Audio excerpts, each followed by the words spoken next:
بسم الله الرحمن الرحیم. السلام علیکم. زه رشید پاک په پروګرام روغ صحت کې تاسو سره کلی ویم. هیله مند یم چې روغ جوړ ښه تکړه او صحتمند وي. ویل کېږي چې روغ صحت چې دی هغه نیمه بادشاهي ده. یقینا چې روغ صحت نیمه بادشاهي ده، خو روغ صحت به هله زموږ روغ پاتې کېږي چې موږ د بیماریانو نه محفوظ وو. او بیا چې کله بیماري خدا نه خواسته موږ ته ولګي، بیا د هغې د علاج دپاره انتخاب کول هغه هم ډیر ضروری دي چې مونږ داسې انتخاب وکړو، د داسې میډیکل سنټر، د داسې اسپتال، د داسې ډاکټر، د داسې معالج انتخاب وکړو چې هغه نه صرف زمونږ په بیماری باندې پوه شي، بلکې زمونږ علاج هم هغه شان وکړي څنګه چې زمونږ ضرورت وي، نو زمونږ د صحت به روغ جوړ او ښه پاتې کېږي. دا وخت مونږ په سعید عادل اسپتال تخبایی کې موجود یو، چېرته چې کوم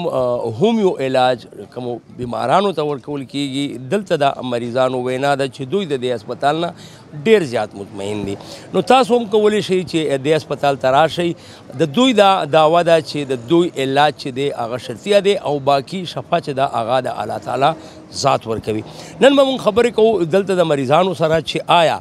مریضان رښتیا ټیک کېږي او دوی څومره مطمئن دي. نو راځئ خبرې اترې کوو د مریضانو سره، بیا به خبرې کوو د دوی د سټاف سره، او دې نه پس به بیا خبرې کوو د اسپتال چې کوم اونر دی سعید عادل، هغوی سره به خبرې اترې کوو چې دومره لوی او غټ سیټ اپ دی څنګه او ولې ساتلی دی. راځئ خبرې کوو د مریضانو سره.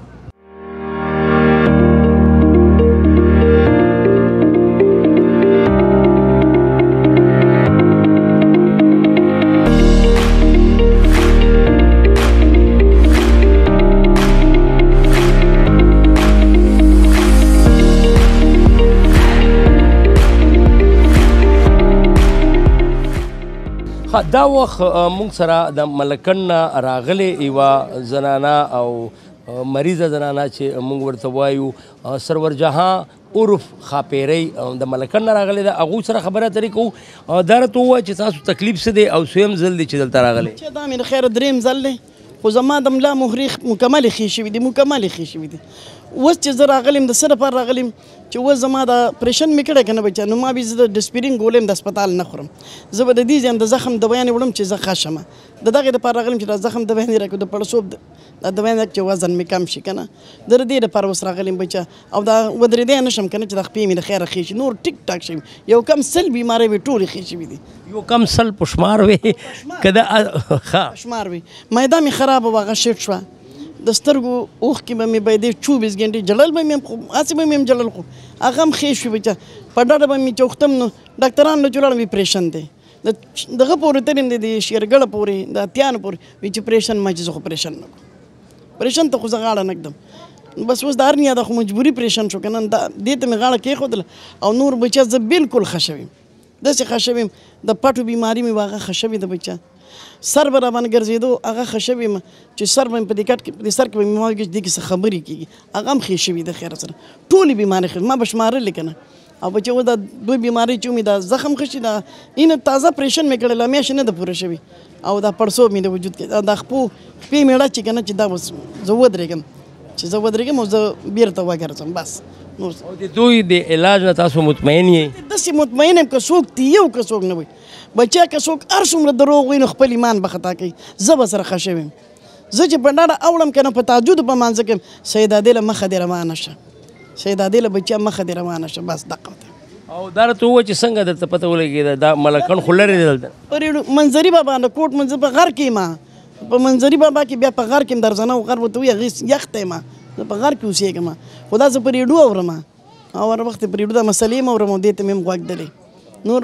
زموږ خواته هېڅ هم نشته دی، غر دی غر. او دا مې په ریډیو به مې اورېده چې زه چې ولې راړم وړمبۍ پیره چې رالم نو زه ښه شوم، چې بدبیمه پیره بیا رالم نو زما د ملا مهرې ختمې شوې الحمدلله. او فیس څنګه دی د دوی، زیات دی کم دی؟ بچه زه د چا قبر کې نه سملم. پیسې زما نه یو ځلې 2000 روپۍ اخیستې دي، یو ځلې مې 200 روپۍ کېږي، هغې نه 2000 روپۍ اخیستې دي. بله پړنه وي چې 300 روپۍ کېږي، دوايانې مې ډېرې وې که نه بچه، نو ډېرې بیمارو دوی هغې نه بیا 2000 روپۍ اخیستې دي. او خدای شته چې یوه انګور مې راسره راغلی و، د هغې سره پیسې نه وي، نو هغې له یې دوایي هسې ورکړې، پیسې نه دي اخیستې. دا اوس هم د معذوره بچي ښځه مې راغله، که سید عادل ولا څه ورکول معذوره به ما بچي معذوران دي په کونټرو ګرځي، موږ اووه کسان معذوران یو بچا خو دا هم د الله تسخیم دی او د الله یو امتحان دی موږ د پکې د ټولو مسلمانانو سره پاش زه پې خوشحاله یم دا معذوري مې ای به خیر دی دا یو امتحان دی څه غلطیانې به م کړي څه به څه چل به شوی که انسان دی نو بچا دا دی سړی نه وي او نور بچا داسې ښایسته حج مې کړی دی یو سړی دی ووایي چې ما ته د غلاف ټوټه میلاو شوې د خانه کعبې ما ته میلاو شوي که څوک یې غواړي چې زه یې ورته ثبوت هم بیا وښیم ما سره موجود ده ما به جړل الله ته چې را غوښتې دې نو اوس په ټوټه م راکړې خلکو به ته په پاکستان کې امتیازي کې او دلته کې ما زه ترې غواړم چې را غوښتې اوس پرې راکړې دونه ټوټه راته میلاو شوې ده سپین ټیشو پیپر دی 500 ریالې پرې لیکلي خو زه په دې نه پوهېږم زما چا پیسې نه دی وایي چې زه په الله ډېره مین یم او الله په ما مین دی اوس خپل کور ته وغوښتې او دومره د اعزاز سره یې وخت وپېرې یو ځای مې ځان سره بوتلو بل ځای مې بوتلو دا خو د الله تسخیم دی که نه بچه او نه مې جایداد شته خلکو به مې مړه دروغ وایي اجله نه ځي پیسې ورسره کم دي دروغ به وایي کې دوکې کوي نه چې کله دا هغه ځینې ویډیو راغله نو وایي چې دا خو تلې ده امتحانونه دي که نه او بالکل تاسو دا خبرې واورېدلې د دوی دا هم وینا ده چې 2000 حج ته لاړه ده او دې نه ما سوا دوی وایي چې دوی چونکې خپله هم چې کم عوامي کم اولسي خدمت دی د هغې سره وابسته ده خدمتګاره ده نو د دوی دا هم وینا ده چې دوی الله تعالی چې خپل کور ته بللې وه او غوښتې وه نو د دې مقصد دا دی چې دا په الله تعالی باندې ګرانه ده موږ سره به دلته نور مریضان وي هغوی سره به خبره اترې کوو راځئ چې هغوی څه وایي راځئ نورو مریضانو سره خبره اترې کوو د خپیرې بیبي خبرې خو تاسو واورېدلې دا راته ووایه چې نوم دې څه دی او کوم ځای نه راغلی جی زه د ورتر نه راغلی ما او زما خان محمد نوم دی او دلته به دې هسپتال ته راغلی ما جی زه بیمار وم زما په ملا باندې دړو او الحمدلله زه ورسره ښه شوی یم تقریبا شپږ بیماران مې وله نور هم راوستي وو او بالکل سټ شوي دي ورسره او نور هم زمونږ دا کوشش دی چې انشاءالله چې نورو ته به هم وارلینګ کوو چې به یې دعوت به ورکوئ او دا دعوت به ورکوو جی دې هسپتال ته به راځئ د سید عازل هسپتال ته به راځئ او جی زمونږ ډېر ورسره شفا شوې ده ما چې تقریبا د 8 بیماران راوستي دي نو الحمدلله د ټولو ورسره شفا شوې ده او دا د سیم ځل دی چې تاسو راغلي جی دا زما د درېم ځل دی درېم ځل دی زه په یو پیر باندې په پیله ځل باندې زه ټیک شوی وم خو دوی ما ته وایي چې یاره نو داسې کار وکړه چې واپس په بیا راځې ما ورته صحیح ده زه 2 پیرې ولا لکه بیا لکه درېم ځل باندې چې زه رالم او زما بالکل چې دی نو الحمدلله زما بیماري جی ختمه ده او دا راته ووایه چې څنګه خبر شوی وی چې په تغبایي تاسو ځای خو لرې دی تغبایي کې دا سیدا دی هسپتال دی جی دا په ریډیو باندې خبر شوي یو او د ریډیو اورېدلي دي او په هغې خبره باندې چې دی نو مونږ دلته ځان را رسولې دي په تپوس باندې د هسپتال ته ځان را رسولې دي جی او تاسو څه کاروبار کوئ یاره جی بس مونږ زمینداري کوو بس نور څه کاروبار نشته دی خو بس دغه زمینداري دي او دغه اخوا دېخوا کاروندې کوئ دغه غنم وربشي کارونه کوو دا اصل کار دی دا خو د پیغمبرانو پیشه ده او جی بالکل صحیح خبره ولې چې دا زمونږ یو رواج دی نو بغیر د دې نه کېږي نه او خېټې را سره دي نو خامخا به سر روزګار به کوو نو بس دغه کوو بس دغه زمینداري دي او دغه خپل کاروبار دی دغه منډې ترړې کوو جی مهرباني مننه موږ سره بل یو حاجي صاحب ولاړ دی حاجي صاحب دا راته ووایي چې کوم ځای نه راغلی او دا د سیم ځل دی ګړی کپور نه راغلی ما میر ګوهر مې نوم دی او دا مې دویم ځل دی وایپ مې راوستی را هغې په ړومبي ځل چې موږ رالو دلته کې موږ په ټي وي باندې ستاسو پروګرام کتلی وه نو موږ په هغه وجه باندې دلته رالو ما 20 کاله وشو چې زه د وایو علاج کوم د ایلوپیتک لیکن هغې سره هغه ښه نه شوه بلکې کټ پانسې ده بس علاج دی جاري دی هغه پیسې دي لګو یې په لکونو روپۍ مو لګولې چې دا پروګرام چې ورېده دلته راړو الحمدلله په ړومبي ځل باندې ډاکټر انور صاحب الله دې ګل ګلزار لري ډېر ښه انسان دی ډېر تفصیل سره زموږ کاغذونه وکته او ډېر په تفصیل سره مطلب تپوسونه مپوسونه دوایي ولیکله زموږ دا دویم ځل دی چې اوس رالو الحمدلله ډېر فرق یې راغلی دی یعنې په ړومبۍ ورځ باندې چې دوایي خوړل ما کور ولن تپوس وکړو چې په پته پوهېږي وي زه دا کټه پاسېدم دا غټه خبره ده غټه خبره ده بالکل چې د کټه شل کاله دغه کټ پرته وي پیتک او فرق نه راځي او دا یو ځل وخوره بیا وایي دا کټه پس من بد دی نه بله غټه خبره نشته نو مونږ خو دعا کوو چې الله پاک د نور په دې کې خیر او برکت واچي الله دې له توفیق ورکړي دې ډېر خیر دا یو قسم خدمت دی شروع کړی دی الله دې پکې نور ترقي وکړي جی دلته دوی لنګرم ورکوي دا واحد هسپتال دی چې ما لیدلی دی چې لنګرم ورکوي مونږ خو ډېر هسپتالونه تللي یو د اوبو دره کوم پکې نه لګي چې رالو نو مونږ تقریبا 12 بجې د جمعې ورځ وه نو ما تپوس وکړم دلته جمع څه پروګرام شوندی وي دلته کې جومات دی بیا ډاکټران هم ټول زمونږ سره لاړل مونږ ټولو په جمع باندې دلته مونځ وکړو مانځه نه رالو ډوډۍ تیاره وه مونږ ته ویې راځئ کښېنئ ډوډۍ هم ښه په مړه خېټه وخوړه ما سره ماشومان وو زوی را سره وایف وه هغې له دلته راوړله مونږ هلته وخوړله او ډېر ښکلی انتظام دی مونږ ته ډېر زیات خوشحال یو الله دې پکې نور هم خیر او برکت واچي الله دې ورله توفیق ورکړي چې نور هم دغه شان د الله د خلکو خدمتونه کوي ډېره مهرباني مننه دلته موږ سره نور هم کسان سته هغوی سره به هم خبره اترې وکړو وعلیکم السلام دا راته ووایه چې کوم ځای نه راغلی او نوم دې او دا دې دویم ځل دی چې راغلی جی ملکړن ایجنسۍ نه راغلی ما کوټ منظري بابا نمشاته کورنوري خانوړی ته وایي او دا مې دویمه پیره شوه جی د وړو د خاندان هم لکه ټوله د سینې الرجي وه او د کروڑه روپو علاج هم وکړو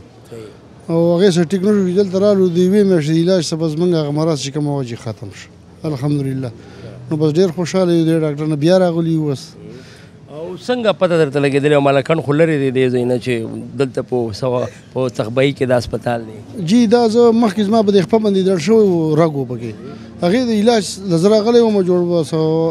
یوه پیره علاج هغې سره زه ټیک شوم ما وی چې څنګه خبر شوی وي د هسپتال څنګه پته درته لګېدلې وه چې دلته یو عادل سعید عادل په نوم باندې هسپتال دی ثوابی جی په ریډیو باندې راغلی و بیا زه سیده د ملاقات ته راغلی وم بیا چې مې ولیده کار پروګرام مې دوی ولیده نو ډېر ښکلی پروګرام و جی او په ریډیو باندې مې پروګرام اورېدلی و دې ریډیو د لارې بیا تاسو راغلی جی او جی بالکل رالو خو ښه مطمئن کار کوي جی او الحمدلله موږ خو ډېر مطمئن وو ما دې په 2 کسان مې نور هم راوستي دي ها ماشاءالله او جی مهرباني دلته موږ سره بل هم یو ملګری ولاړ دی څنګه یې وروره د کوم ځای نه راغلی او نوم دې څه دی یاره جی موږ خو د بټخیلې ډیري جولاګرام جهانګیر آباد هم کلی او په ریډیو هم دا پروګرام اورېدلی او لکه دا خلک وایي موږ ښه کېږو دا په ډومبي ځل باندې راغلی ډي ځل راغلي وو دا هم پیله چانس دی نو څنګه د دوی د عمله د هسپتال عمله یا د دوی رویه څنګه دې فیل کړه مزدار دی ارسه او ډېر مزدار دي مونږ راغلي نو اوس دا پیر به دوی وړو تکلیف څه څه دی تکلیف خو زما د معدې بیماري ده او ملا درد هم دی سپوغز کې هم زخم دی او الرجي ورسره هم دا مسلې دي او کور والا مې هم ده نو د هغې علاج به هم کوو انشاءالله الله تعالی دې شفا ورکړي دلته موږ سره یو بل ملګری هم ولاړ دی السلام علیکم څه څنګه یې ښې جوړې کوم ځای نه راغلی او نوم دې څه دی زه خو چې د کوټ منظري بابا نه راغلی یم ټول د کوټ منظري بابا نه پکې ډېر راغلي دي ډېر راغلي دي دا موږ ټول دي او زنانه وه د هغې د ګردو د کاڼي دغه درېیمه پیره مې ده او شکر دی د هغې ورسره ښه کافي الله ثواب کړی دی او اوس مې بیا راوستې ده او انشاءالله چې ښه به شي د خیره او موږ ته ډېر په ریډیو هم دا پروګرام اورېدلی د ریډیو په واسطه دلته راغلي او د خیره خوشحاله دي دا د دریمه پیره ده دا مې درېیمه پیره ده بل چاته دې وینا کړې ده که نه بل څوک به هم راولي که نه جی ما سره کارډونه دي او زه هغه کارډ ښیم زه مرکه دلته لاړ شه دلته به د خدای پاک شفا درکړي ښه علاج دی ښه دغه دی او جی تاسو څنګه مطمئن یې ماشاءالله جی ښه مطمئن دي دلته موږ سره نور مریضان دي هغوی سره خبره اترې کوو چې دوی د کم ځای نه راغلي دي په دې کې داسې کسان هم شته چې هغه په 2م ځل باندې یعنې 4م 5م 6م ځل باندې راغلي دي هغوی سره خبره اترې کوو دا راته ووایه چې نوم دې څه دی او د کم ځای نه راغلی السلام علیکم کریم ګل مې نوم دی درګۍ نه راغلی یو او نو مریضان را سره یو دوه دي او د دې هسپتال په باره کې مې اورېدلی و چې ښه علاج کېږي او لکه کسان هم فیسیلیټیټ کوي په اسانه باندې نو انشاءالله د هغې سره به او تاسو څه کاروبار کوئ ډیوټي کوئ چېرته یاره زه په خپل ځاني د نیوي نه ریټایرمنټ مې اخیستی دی او فلحال زه ریټایرډ لایف تېروم خپل مقصد ریټایر لایف هم داسې وي چې ښه وي او سړی انجوی کوي او الحمدلله زه خپل لایف ښه انجوی کوم او لږ څه پټې مټې زمینداره او ځان لم څه زه لږ چرګان مرغان ساتلي دي چې زبردست. زما یو ملګری دی، تاسو چرګان ساتلي دي. زما یو ملګری دی، هغه هم ریټایر شوی دی د فوج نه. هغه یو طوطیان یې ساتلي دي، داسې سپین نمونه طوطیان دي. هغې وایي چې دا طوطیان چې وو دا ما 50 دانې راوړي وو او اوس ورسره 300-400 طوطیان دي او هغه یوه جوړه په 15,000 روپۍ باندې خرڅوي. یوه جوړه په 15,000. دوی دی وایي چې دومره ښه بزنس مو شروع شوی دی چې هغه نوکري مې هسې کوله. نن وخت کې حالاتو ته وګورئ نو په خپل لاس او په خپله چې څه پراډکشن دی وکړو، هغه باچا دی د 2 چرګو یوه کې د کو 2 دی، هغه په خپل ټیک دی. چرګان خرڅویم حلالویم، چېرته څه دعوت ماوت موږ ته هم راکړه که نه. ولې نه، تاسو راشئ حاضر جناب. مهرباني. دا مې یو شوق دی، اکثره خلک چرګان ساتي او ډېر په مینه او په شوق سره یې ساتي. بس خپل اکټیویټي دپاره هغه کو سلک د زمیندارۍ کار دی، کو بینډې باتینګن مرچکي، بس خپل ټایم پکې په هغې کې. دا ووایم که نه چې دا ډېر بختور او ډېر ښه او ګټور کار دی چې سړی په خپل لاس باندې څه کوي. زمونږ په پېښور کې اکثره زه ګورم کله کله چې داسې په دې خوا او شا کې لاړ شم نو دا ځمکې وي، نو په دې ځمکو کې سبزیان یې خلک کري، خو هغې ته چې کومې اوبه ورکوي د ډاکټرانو وینا ده چې هغه اوبه دومره ګنده وي چې هغه سبزي چې ده هغه د صحت افزا په ځای باندې نور هم زهریلا وي او نقصان دی وي. نو تاسو ماشاءالله درګۍ سواد دا خو ډېر صفا سوتره علاقې دي او صفا یو دریاب ورسره بهیږي، نو هغه اوبه هم صفا دي، فضا هم صفا ده. نو تاسو ته به مونږ ووایو چې تاسو ګوډ لږ خلک یې او مونږ پکې هغه بیډ لږ یو. نه خبره داسې نه ده، تاسو هم چې دی نو ماشاءالله ټول ښه خلک یې، الله دې رحم وکړي او الله مو خوشحال لره. مونږ د سره د تاسو مونږ د سهولیاتو خبره وکړه چې که سهولیاتو په لحاظ سره وګورو، د صفایۍ په لحاظ سره وګورو، د صحت افزا خوراکونو په لحاظ سره وګورو، د فضا په لحاظ سره وګورو، د موسم په لحاظ سره وګورو، نو تاسو په مونږ نه ډېر ښه یې. هغه که تاسو وګورئ په ټوله دنیا کې وګورئ نو په هر ځای کې چې راځئ چې بیا دغه سواد دی او سواد به مونږ دا ووایو چې د خیبر پښتونخوا د سر تاج دی. تاج دی بېشکه، په دې کې هېڅ شک نشته دی. خلک یې هم ډېر ښه خلک دي، ډېر ښکلي خلک دي، خواږه خلک دي، خواږه خلک دي. هغه زمونږ کرن خان هم د سواد دی که نه. مهرباني مننه. څوک به مونږ یاد کو په سواد کې، خو ډېر نامتو هستیانې تېرې شوي دي او اوس هم شته. زمونږ افضل خان لالا د خدای وبخښي، نور داسې کسان په سواد کې تېر شوي دي چې اچھا خبره تاریخ یې جوړ کړی دی. تاریخ یې جوړ کړی، صحیح خبره ده. مهرباني مننه، خوشحال اوسئ. ستاسو د چینل هم ډېره مننه. تاسو هم مننه. السلام علیکم. حاجي صاحب څنګه یې؟ ښې جوړ یې؟ ټیک ټاک یې؟ د کوم ځای نه راغلی او نوم دې څه دی؟ سواد کابل نه. سواد کابل نه یو بل هم موږ سره یو ځوان میلاو شوی و، نوم یې جانزیب دی. نوم دې جانزیب دی. او څه کاروبار کوې؟ زمینداري؟ زه ریټایر شوی یم. ښه ریټایر شوی. دلته دې سویم ځل دی هسپتال ته پراته؟ دا دویم واری. څه تکلیف دی درته؟ ما خېټه کې زخم و، هغه نښه کېده او وینه په دې مچازو کېدله او تبه سره او ټوخی به و، ټول ګډوډ و. سیدو هسپتال نه چوټي کړم، دلته رالم نو اوس مې ښېګړه شوې ده. اوس ښه شوی؟ فرق ترې شوی دی؟ 2-3 کسه پاسولم ده. اوس ګرځې ماشاءالله. مونږ دا ویلو شو چې دې هسپتال ته په خپلو خپو ودرولې او ښه خبره ده. نو څنګه خبر شوی وي چې داسې هسپتال دی په تغبایي کې؟ دا ستاسو پروګرام یې وکړو ته. ښه، زموږ پروګرام دی په خیبر نیوز کتلی و، په AVT خیبر باندې. هسپتال یې پکې خو و. زه په کټ کې پروت وم، ډېر بیمار وم. ما چې خپل مې د کټ نه کوزه کړم، زه به دې هسپتال ته درنستم. چې رالم را سره مې ښېګړه وشول.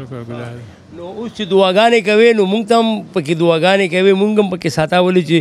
دعاګانو کې یاد مونږ ځکه ساته چې مونږ د وجې ته دلته راغلی او تا ته الله تعالی صحت درکړو. او دا چاته معلوم هم نه و. لاله په خدای پاک په سر کې کوشش بیا راله په راشه کې دوه سره زنانه دي، مې مره اوسې بله پیرم دا پیرم. نو هغه زما خبره دی بیا چې کومه دی که نه، ما وی چې ما ته به هم پکې مونږ ته او خیبر ته به هم پکې دعاګانې خو کوې، حق خو مې جوړېږي. دوا تاسو ځکه کوو چې دا به ځای مونږ ته وښوګم، دا چاته معلوم هو نه دی. ډېره مهرباني، مننه، خوشحال اوسئ. الله تعالی دې نور هم صحت درکړي، شفا درکړي، صحت کامله درکړي. دلته حاجي صاحب سره خو مونږ خبرې اترې شوې وې، خو دلته مونږ سره یو بل حاجي صاحب هم ناست. السلام علیکم، څنګه یې؟ تاسو ښه یې؟ ته ښه یې، شکر ده. نوم دې څه ده او د کوم ځای نه راغلی؟ ما د پته جنګ نه. فتح جنگ نه فتح جنگ خو ډېر لرې دی دلته نه نه لرې خو نه دی خو بس لرې دی او پېښور ته چې ځو بیا دا نږدې ده که نه بالکل او دا راته ووایه چې دا د دویم ځل دی چې راغلی دا اول ځل راغلی خبرونه واورم هغه په ریډیو کې که نه بس نن مې ورته ویل چې لاړ شو معلومات به وکړو چې څنګه ده څنګه نه ده که نه څه تکلیف دی درته زما د حمله خوږېږي دلته چې مونږ کسان ډېر ولیدل د چا ملا خوږېده د چا خپې خوږېدې نو د دوی وینا وه چې مونږ چې دویم دریم ځل رالو نو الله تعالی شفا راکړه مونږ به تاسو ته هم دعاګانې کوو چې الله تعالی شفا درکړي دغه شان دی دوی هسپتال کامیاب کړي په صحیح طریقې باندې لکه څنګه چې سید عادل خبرې کوي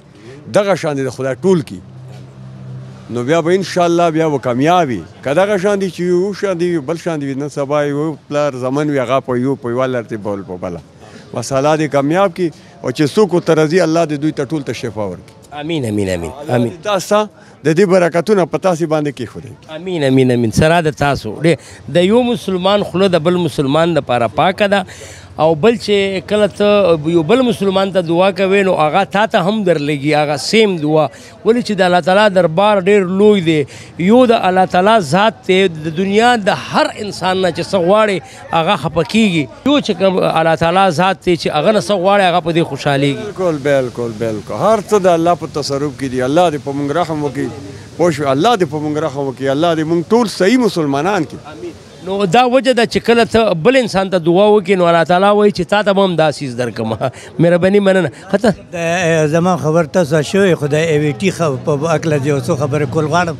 زه همیشه ای وی ټي خبر ګورم او په هغې کې ستاسو څومره پروګرامونه ډېر ښایسته پروګرامونه دي په هغې ډرامې شوې خبرونه شو دغه شو ما له بل چینل دونه خوند نه راکړي څونه چې ای وی ټي راکړي زه ای وی ټي والا ډېر شکرګزار یم او ډېر دعاګانې ورته کوي چې الله دې دغه شان کامیاب سرسبه شادار لري کامیاب مهرباني مننه خوشحال اوسئ او الله تعالی دې تاسو ته هم په دې نیکې پیرزونې په دې نیکو خواهشاتو په دې ښې جذباتو باندې اجر درکړي او بله خبره دا چې دا د پښتنو خپل چینل دی دا د پښتنو ترجمان چینل فخر کوه چې دا زمونږ د پښتو یو چینل دی او موږ غواړو چې هر یو پښتون دا ګوري وشي ځکه چې نور چینلونه خو د نورو قومونو د هر یو دغه سندیانو خپل دی د پنجابیانو خپل دی د هر یو خپل خپل زمونږ د ای وی ټي دی نو موږ له پکار دی چې موږ دا ګورو او دې ته دعاګانې کوو ای وی ټي او خیبر نیوز دا دوه د پښتنو داسې چینل دي چې نه صرف دا چې تاسو انټرټین کوي تاسو ته ډرامې تاسو ته نور تفریحي پروګرامونه درکوي بلکې په هر دوک درد کې هم زموږ خیبر او ای وی ټي د عام خلکو سره د خپلو پښتنو سره اوږه په اوږه ولاړ وي دې نه ما سوا زموږ ډېر یو لوی تنظیم دی ساوي هغه که چېرته سیلاب راشي که چېرته زلزله راشي که چېرته طوفان راشي که چېرته باران راشي چېرته هم داسې قدرتي آفات راشي نو د سرکاري ادارونه او د هغو ادارونه چې د دې دپاره د ریلیف په نوم باندې جوړې شوي دي د هغې نه هم ساوي ورته مخکې راسي که چېرته د یو انسان په جسم باندې اول کمبل ورځي اول بړستن ورځي نو هغه به د ساوي له طرفه وي اول د اوبو څاڅکې چې خولې ته رسي هغه به د ساوي له طرفه وي اول که د نوړۍ ورته رسي خولې ته نو هغه به هم د ساوي طرفه وي پروګرامونه ګورو موږ ګورو چې ای وی ټي هر ځای ته ځان رسي مطلب هغه دې پکې دا نه کړي چې د پښتنو یا د پنجابیانو هر ځای ته کوم ځای د زلزله راشي سیلاب راشي نور څه د مصیبتي او د ټول نه اول ای وی ټي هلته دغه یا رسېدلي او دوی ول امداد رسولي بس موږ هم دعاګانې ورته کوو چې خدای پاک دې دغه شانتي کامیاب کړي چې دا د تاسو امین ثم امین دلته موږ سره یو بل رورم ناست دی ته څنګه یې ښه جوړې د کوم ځای نه راغلی د خیره سره خوړه لوکاسم ښه نو څه تکلیف دی درته یاره خپله خو واړه کور کې زه خو نه یم وړو دا پروګرامونه اورېدلی ټي دا او خیبر نیوز دا د هغې نه هغوی متاثره بس ما ته به بار بار وی نن خدای پاک موقع وخوړله چې ورالو ما ته خپله د معدې لږ تکلیف دی ښه انتخابي ځکه زه ډرایوینګ کوم او ټریکټر دی که نه ټریکټر خو تاسو ته په خپله پته چې لوټي مشکلات دي او جي نو بس په هغې دغه باندې رالو اوس هم دونه ټایم به نه شوی لږ ټایم وشو مونږ ځکه چې لومخوړ خو علاقه لنډه ده که نه نو په وړاندې ځل باندې جي رالو بل پروګرامونه اورو پروګرام نه متاثره یو ډېر نو بس مونږ ته هم دعاګانې کوي مونږ به تاسو ته دعاګانې کوي چې الله تعالی تاسو ته شفا درکړي صحت درکړي او بیا به مونږ ته هم دعاګانې کوئ د هسپتال ته به هم کوئ د هسپتال مالک چې دی هغې ته به هم کوئ بالکل جی بالکل ولې نه بابا څنګه یې ښې جوړې د کوم ځای نه راغلی بونیر چنګلی نه بونیر چنګلی او نوم دې څه دی مدثر څومره ښکلی نوم دی دی هغه وخت کې دومره ښکلی نوم در باندې ایښی و مدثر صاحب دا راته ووایه چې سیم ځل دی دی زه ړومبی ځل دی جي او څه تکلیف دی درته دا خپې مې خوږېږي ډېر وخت نه نو دی خبرې په دې ریډو کولې نو ما راشه ته به ورشم نو ړومبی ځل به الله دې راوړلی شفا ورکړي پکې امین امین امین الله تعالی دې شفا درکړي او الله دې شفا راکړي نو ته د کوم ځای نه راغلی ځوانه کاټلنګ جی کوم ځای نه کاټلنګ نه کاټلنګ کې هم زمونږ خیبر کې ډېر کسان دي د کټلنګ نه کټلنګ خو د صحافیانو کور دی مونږ به دا ووایو د صحافیانو کلی دی رحیم الله یوسفزی دی خدای وبخي مشتاق یوسفزی او مړ دی او مړ شوی او ډېر ښه سړی و دفتر ولې ما سپرلی راوستي دي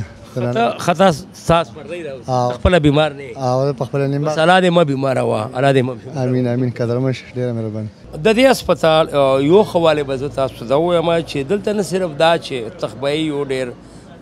لکه په ریزنیبل ځای باندې په مین روډ باندې دی خو بلکې نه صرف دا چې دا تخبهیي نه ورته خلک راځي بلکې مونږ داسې خلک ولیدل چې د پنجاب نه هم راځي په تېر پروګرام کې مونږ دا ذکر کړو چې داسې کسان هم شته چې هغوی زموږ د خیبر په شیشه باندې زموږ دا پروګرام کتلی و هغې نه پس ځینې کسان داسې وو چې هغه د دوبۍ نه یعنې د متحده عرب امارات نه راغلي وو داسې کسان هم وو چې د کویت او د سعودي نه راغلي وو سپیشلي چې دا پروګرام کتلی و هغې نه پس بیا راغلي وو دلته د هسپتال ته او بیا چې مونږ کله هم د داسې مریضانو سره ملاویږو نو د دوی دا ویناوي چې دوی په دویم ځل باندې ښه شوي دي په لومبي ځل چې دوی راغلي دي په دویم ځل چې راغلي دي نو نور هم ښه شوي دي په دریم ځل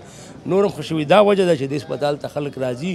او رش هم پکې سیوا کېږي مونږ چې هر ځل راغلي یو رش پکې سیوا وي دا وخت مونږ سره بل هم یو بابا موجود د هغوی سره خبرې اترې کوو دا راته ووایه چې نوم دې څه دی او د کوم ځای نه راغلی طاووس خان مې نوم دی او جمال ګړی نه راغلی د کوم ځای نه راغلی جمال ګړی نه او دا دې سیم ځل دی دا چې لومبی ځل دی نو څه تکلیف دی درته د ملا تکلیف دی راته ملا درد دی الله تعالی دې شفا درکړي تاسو که وګورئ نو یقینا چې هسپتال کې ما مخکې هم ذکر کړی و چې دسترخوان ولګېدو او خلکو ته روټۍ چې کومه ده که نه هغه شروع شوله د روټۍ وخت شو ما تاسو ته مخکې هم ویلي وو چې په هسپتالونو کې او بیا په خاص توګه په پرایویټ هسپتالونو کې خو یقینا چې خلکو ته اوبه هم نه میلاویږي او دا زما خیال دی چې ما خو تقریبا لومبی هسپتال لیدلی دی چې دلته باقاعده لنګر چلیږي بیا په لنګر کې چې کوم دی که نه ښه زبردسته روټۍ او دې نه ماسې به د دوی خپله مینیو ده د ورځې په مناسبت سره لکه یوه ورځ به دال ورکوي بله ورځ به چې کوم دی که نه سبزي ورکوي بله ورځ به غوښه ورکوي بله ورځ به چاول ورکوي په باقاعده توګه دوی دیګونه پخوي دوی خپل لنګر لري او بیا دلته چې څوک هم وي نه صرف دا چې مریضان بلکې د مریضانو سره چې څوک راغلي وي که هغه ډرایور وي که هغه د مریض ورور وي که پلار وي که خاوندې وي د زنانه نو هغوی ته هم دغه خوراک ورکول کېږي او په باقاعده توګه باندې او ښه په ډیټیل او په ټایم سره یې ورکوي دې نه ماسې وبه زه تاسو ته دا هم ووایم چې مونږ چې تېر ځل د دې هسپتال د اونر سره خبرې اترې شوې وې نو د هغه دا وینا وه چې مونږ په دې خوراک کې آب زمزم اچوو نو آب زمزم ته خو الله تعالی ویلی دی چې په دې کې شفا ده او دا هم ویل کېږي چې په کم نیت باندې اوس کې د کمې بیمارۍ له وجې چې اوس کې او هغه بیماري په زړه کې راولې چې یا الله زما دا بیماري دی او د دې نه ماته شفا راکړي او بیا چې کله زمزم وڅښې نو الله تعالی فرمایي مفهوم یې دی چې تا ته به شفا میلاویږي نو دوی په دې چې سم پخوي دلته په دې لنګر کې په هغې کې دوی آب زمزم اچوي دې نه ماسې و د دې هسپتال چې کوم اونر دی سعید عادل د هغه مور بیبي چې ده هغه په دې باندې څه داسې د قرآن آیاتونه تېروي چې په هغې کې هم الله تعالی فرمایي چې شفا ده نو دومره مقدسیات چې پکې شاملیږي نو ظاهره خبره ده او بیا د سړي نیت هم خپل ښه وي او صفا وي نو ظاهره خبره ده چې په هغې کې به خامخا څه برکت وي په هغې کې به خامخا څه اهمیت وي په هغې کې به خامخا هغه څیز راوځي د چا چې هغې ته څه نیت وي نو یقینا چې مونږ دا هسپتال لیدلی دی نو ډېر ښه مو محسوس کړی دی د هغې ښه والی یو نه صرف دا چې دلته دوی فیس اخلي نو ډېر کمې اخلي بلکې دوی په باقاعده توګه باندې لنګر چلوي او بیا لنګر هم دغسې چې نه صرف بیمارانو ته بلکې د بیمارانو سره چې څوک راغلي وي هغوی ته هم پکې اوپن دعوت وي هغه راتلی شي لکه روریان او هغه چې کوم دی که نه دلته کیني او بیا روټۍ وخوري بلکې د دې هسپتال چې کوم هلک دی هغه تېر ځل ماته په باقاعده توګه آن سکرین آن کیمره دا ویلي چې که څوک په دې روډ باندې ځي راځي هغې هم کولی شي چې راشي موږ سره روټۍ وخوري بلکې دوی دعوت هم ورکړی چې هغه کسان چې په دې روډ باندې ځي راځي هغې هم دلته راتلی شي دې نه ماسې وه که دلته په دې خوا و شا کې څوک داسې وي چې هغه مسافر وي د بل ځای نه راغلي وي یا په خپل کور کې ناست وي او دا توانې نه وي چې روټۍ په بازار کې وخوري او یا ورسره خپله کور کې نه وي هغه هم کولی شي چې دلته موږ سره راشي او روټۍ وخوري دې نه ماسې وه هغوی دا خبره هم کړې وه چې مختلفو دکاندارانو مختلفو کسانو دوی سره رابطه هم کړې وه او د هغوی وینا وه د هغوی غوښتنه وه چې دوی ته پکې یو نیم ځای ورکړي چې دوی پکې رسټورینټ جوړ کړي دوی پکې کنټین جوړ کړي نو هغه دا هم وینا وه چې نه مونږ الحمدلله خلکو ته د الله تعالی په نوم باندې او دغسې فری ورکوو مونږ نه غواړو چې دا کمرشلایز کو راځئ خبرې به کوو د دې هسپتال د مالک سره چې کم سید عادل نومې دی چې دا هسپتال څنګه روان دی او څنګه د نیت و او څنګه دا سوچ وکړو او اوس چې کم دی که نه په دې د په سوچ باندې څومره عمل کیږي او څومره د خپل خواب ته عملي جامه رچولې ده راځئ خبرې به کوو د هغې سره مونږ به د هسپتال د سټاف سره هم خبره اترې کوو چې دوی د سحر آغاز څنګه کوي دوی اسمبلی چې کوي په هغې کې دعاګانې څنګه کوي احادیث کم بیانوي د هسپتال چې کوم مالک دی سید عادل هغوی سره به خبره اترې کوو چې تاسو شروعات څنګه اخلئ د ټولو اول خو زه د پښتنو د زړونو ترجمان او زمونږ د خیبر پښتونخوا ستوري د خیبر ایویټي خیبر د ټول ټیم د ټولو همکارو ډېره زیاته مننه کوم تاسو مننه ډېره زیاته شکریه تاسو د آغاز تپوس وکړئ چېرې د هسپتال ستاسو آغاز څنګه کېږي نو موږ د په سکرونو کې به چې کله آغاز د کلام پاک نه وشو نو هغه ورځ به ډېره ښکلې وه سبق به موږ ته ډېر ښه یادېده بل دا چې دلته موږ ته ټول ډاکټران صاحبان زموږ چې څومره سټاف دي هغه که سیکورټي والا دي که ټول ډاکټران دي ټول دلته موجود وي د هغه شروعات موږ داسې کوو لکه ړومبی تلاوت وکړي بیا د هغې نه پس چې کوم دی نو زموږ سینیر ډاکټر صاحب چې کوم دی یو حدیث بیان کړي او که ستاسو خوښه وي نو دا ټول به پریکټیکلي به راته وښایي جی لکه شروعات چې کوي نو تلاوت چې څوک کوي هغه د تلاوت وکړي څوک یې کوي تاسو یې کوئ ښه تاسو تلاوت وکړئ زموږ کیمره به تاسو فوکس کړي او تاسو بسم الله وکړئ اعوذ بالله من الشیطان الرجیم بسم الله الرحمن الرحیم عما يتساءلون عن النبأ العظيم الذي هم فيه مختلفون كلا سيعلمون ثم كلا سيعلمون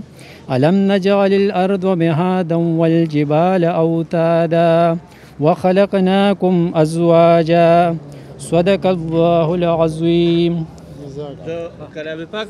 کلام پاک نه پس چې کوم دی بیا زموږ سینیر ډاکټر صاحب چې کوم دی ډیلی روټین په حساب باندې دوی یو حدیث شریف بیان کړي د هغه دوی باندې په خپله بیان جی بالکل ډاکټر صاحب نحمده ونصلي علی رسول الکریم اما بعد فاعوذ بالله من الشیطان الرجیم بسم الله الرحمن الرحیم الہکم الہ واحد لا الہ الا هو الرحمن الرحیم صدق الله العظیم وقال النبی صلی الله علیه وسلم خیر الناس من ينفع الناس او کما قال علیه الصلاة والسلام بس عزتمندو زمونږ دا ژوند د الله جل شانهو دپاره زمونږ دا روزګار یو خدمت خلق د الله تعالی د هغه د رضا دپاره چې څنګه د الله محبوب فرمایلی دي چې یاره په تاسو کې بهتره کس هغه دی چې هغه بل ته فایده ورسوي او هغه نه بل ته خیر لاړ شي زمونږ دا کار په دوه دغه دی جي لکه دې کې خیر دا دی جي که یو انسان ذکر اذکار کوي تلاوت کوي عبادت کوي نو که دی په صحت برابر یې دی به کولی شي او کچری انسان په صحت برابري به د معاشیات او روزګار او معاملات به کولی شي که نه جي نو زمونږ دا کار عبادت هم دی خدمت هم دی او روزګار هم دی جي نو الحمدلله زمونږ دا کار د دین سره وابسته خو که موږ په نیت د دې وکړو چې یاره جذبه هم دا وي چې موږ نه پکې الله رضا شي او د الله تعالی د رضا دپاره د خپل کار سبب وګرځو نو موږ دپاره بهتره وي څنګه چې د الله محبوب صلی الله علیه وسلم فرمایلي چې یاره د خیر ورکول نو خیر زمونږ دا کار 100% د خلکو دپاره د ښېګړې وي او سوچ د خلکو د روغن وي چې یاره دی روغ وي عبادت هم کولی شي روزګار هم کولی شي جزاک الله خیر مننه خوشحاله اوسئ د تلاوت نه پس چې کوم دی د حدیث شریف د ویلو نه پس بیا موږ دوی ته خپل ډیوټۍ ورکو چې دې کې موږ سره 6 ډاکټران دي نو 4 ډاکټران چې کوم دی موږ چیک اپ معاینې ته کېنو 2 ډاکټران صاحبان چې کوم دی هغه بیا دننه ناست وي په دوایانو چیک اپ د هغې لکه ګوري چېرې ډاکټر صاحب کومه دوایي لیکلې ده د کومه بیماري ده دا د هغې مطابق ده او که نه ده بیا چې کله دغه وکړی شي دغه مرحلې نه بل ډاکټر یو ډاکټر راتېر شي بیا بل ډاکټر چې کوم اخره کې ناست وي له هغه پې بیا خلک پوهه کوي او ګوري چې آیا د ډاکټر صاحب چې کومه دوایي لیکلې ده نو دا د دغه مرض ده او که نه ده او آیا دوی د دوایي صحیح جوړه کړې ده او که غلطه نو دا دومره غټې غټې قربانۍ چې موږ ورکوو دا صرف او صرف د دې خپلو میندو د دې خپلو خویندو د دې خپلو مشرانو ځکه چې زما دا مشران زما دا خویندې زما دا میندې په مختلفو هسپتالونو باندې ګرځېدلي دي ریزلټ ورته 0 میلاو شوی دی هر سړي د دوی نه جیب وهلی دی زموږ نظر چې کومه دوی په جیبونو باندې نه دی د دوی په زړونو باندې چې دغه زړونو نه دعاګانې واخلو نو د دغې هر د ټولې مرحلې نه پس سهار سبا کې ورته هم دوا وکړی شي چې الله دلته څوک هم راځي دوی له شفای کامله ورکړي دلته چې څوک هم راځي د ټول سټاف ته موږ هر سهار دا وایو چې دلته کم خلک راځي هغه بیماران وي د هغوی سره به بالکل که هغوی راته خبرې ستغې وکړي تاسو به نه کوئ ځکه چې دا زموږ دا مشران زموږ دا خویندې دا میندې په نورو هسپتالونو کې تنګ شوي دي هغوی رټلي دي نو دلته راغلي دي نو چې دلته راغلل نو په دې هسپتال کې په نورو هسپتالونو کې به انشاءالله هغوی ته ځمکې او اسمان فرق ښکاري تاسو دا خبرې واورېدلې یقینا چې د کم کار آغاز په تلاوت کلام پاک سره وشي او دې نه ما سوه بیا پکې احادیث وویل شي او بیا پکې جذبه هم صرف او صرف دا وي چې د دوکي انسانیت خدمت وکړي شي د دوی درد کم شي د دوی تکلیف کم شي او د دوی بیماری ته شفا ملو شي نو ظاهره خبره ده چې الله تعالی به هم پکې برکت او هغه څه اچوي څه چې دا خلک غواړي دلته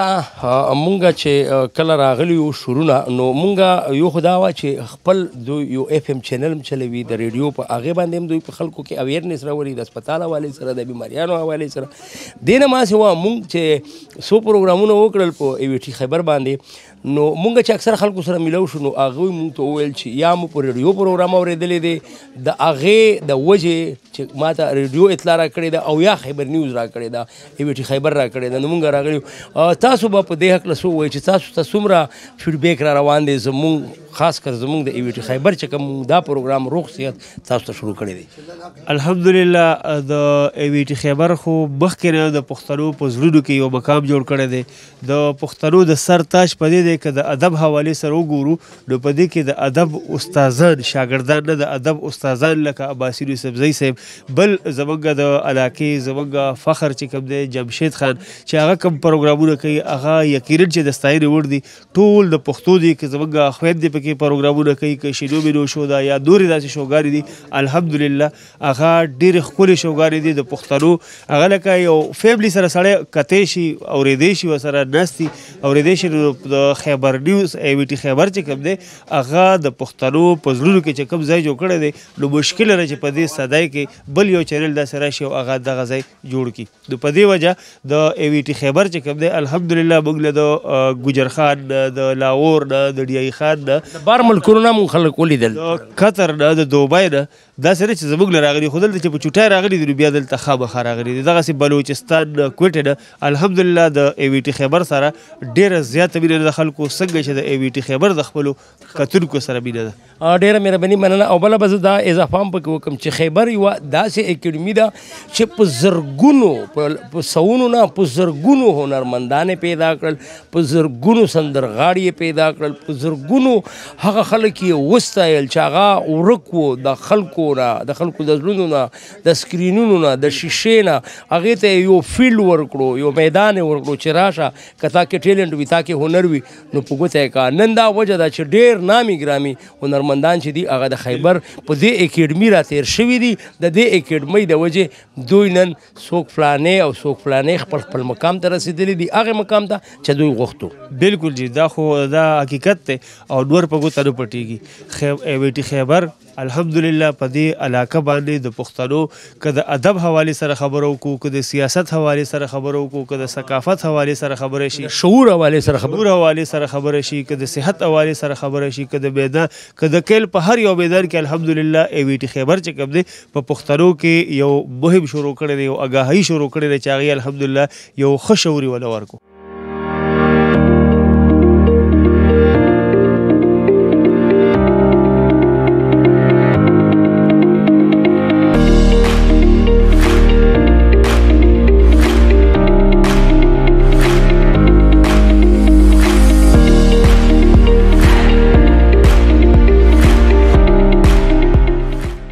تاسو چې دا کم لنګر ورکوئ په دې کې مالګه چینی سیوا کوئ که څه وجه ده؟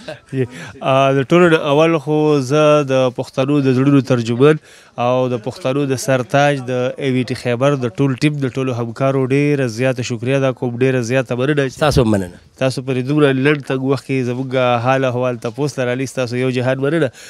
د سوال جواب ته به راشم او ته څنګه سوال دی چې یاره څه وجه ده چې وخت تر وخته رش سیوا کېږي او موږ چې رازونو موږ ته پکې بیا لار نه میلاویږي. رش تاسو ویلي دا زموږ دوی سره عمر دی، یو ورځ نه ده، 2 ورځې نه دي، پوره هفته تېره شي او زموږ په دې چکر کې یو چې یو ورځ داسې راشي چې په هغې باندې زموږ مریضان داسې 100 یا 900 ته راشي، موږ به په هغه ورځ باندې چوټي وکړو. یقین وکړئ دا کال برابر شو، برابرېدو کې دی او زموږ چوټي پکې رانغله. په هفته کې موږ ځان له چوټي مقرر نه کړه، حالان کې سټاف یا ډاکټران چې کوم دی هغوی چوټي کوي، هغوی چوټي وکړي خو موږ چوټي نشو کولی. دا وجه ده. ښه دا راته ووایه چې دې کې اکثره دوايانې چې وي هغه میډ ان جرمني وي، خو بیا هم دومره ګرانې نه وي لکه څومره چې د ایلوپیتیک ادویات وي. دې کې څه وجه ده؟ جی دې کې وجه دا ده چې یو خو دا اوریجنل دوايانې د جرمني، لکه د ټوخي شربت دی، د ټوخي شربت شاید دا شربت راکړه، لکه زه به تاسو ته وایم چې د ټوخي شربت دی، دا د ټوخي شربت دی او دا د دې قیمت تقریبا دا صرف هغه 2 چمچ یو چمچ دا 1100 روپۍ دی. او زموږ د ایلوپیتیک یا د نورو دوايانې چې کوم دي هغه به زیات تو زیات 150 200 250 دې ته به رسي. د دې قیمت چې کوم ټوخي شربت دی د جرمني، میډ ان جرمني، او د دې 1100 قیمت. د دې قیمت په دې وجه ګران دی چې یو خو دا په ایرپورټ باندې راځي، بله خبره دا ده چې دې کې هغه څیزونه کوم استعمال شوي دي هغه اوریجنل دي، د دې کې هغه اوریجنلټي په وجه باندې دا دوايانې لږې ګرانې دي. دا راته ووایه چې داسې بیماري هم شته چې په هغې کې هومیوپیتیک کې علاج نه وي که نه، د A to Z د ټولو بیماریانو دپاره شته؟ یوه بیماري داسې ده چې هغې کې په هومیوپیتیک کې د هغې علاج نشته او هغه خو به نه دی مرګ. نور هر څه الحمدلله زموږ سره چې کوم دی 4 ډاکټران ناست وي د چیک اپ معاینې دپاره او هغوی چې کوم دی د بیمارۍ جړې ته ځان کوزوي. بیا د هغې کې یو ډاکټر پرې نه پوهېږي نو بل ډاکټر ته ویره تاسو راشي، بیا 4 واړه ډاکټران په هغې کېري، په هغې باندې ریسرچ وکړي چېرې د دې سړي دا بیماري داسې ناشنا بیماري ده، نو د هغې هغه قسم میډیسن ورته بیا ولیکي. که چېرې بالفرض هغه میډیسن موږ سره نه وي نو هغه ته موږ یو ورځ 2 ټایم ورکړو چې وایي یو ورځ صبر وکړه یا 2 ورځې صبر وکړه، دې کې دا میډیسن موږ سره نشته، هغه ونه موږ راغواړو. نو د هغه حساب باندې الحمدلله زموږ چې دا کوم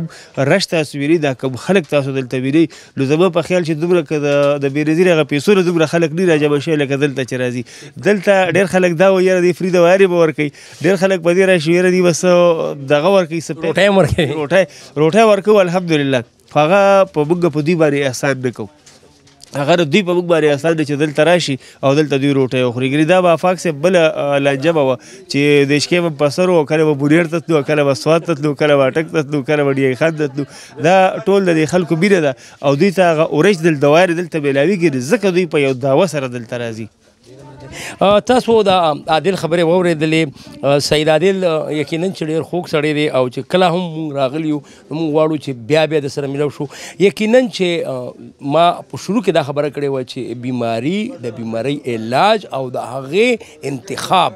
دا چې کوم دی ډېر اهمیت لري. کله چې سړی بیمار شي نو په کار ده چې ده ته دا پته ولګي چې ما ته کومه بیماري ده او دې دپاره دی د صحیح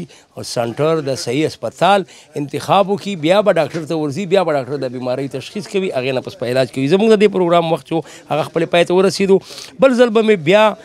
نوي سوچ سره نوي منزل ته په نوي خیال او نوي موضوع باندې بوځئ. دا وخت خپل قربان رشید آفاق ته اجازت ورکوي، په لوی او عظیم الله مسپارم.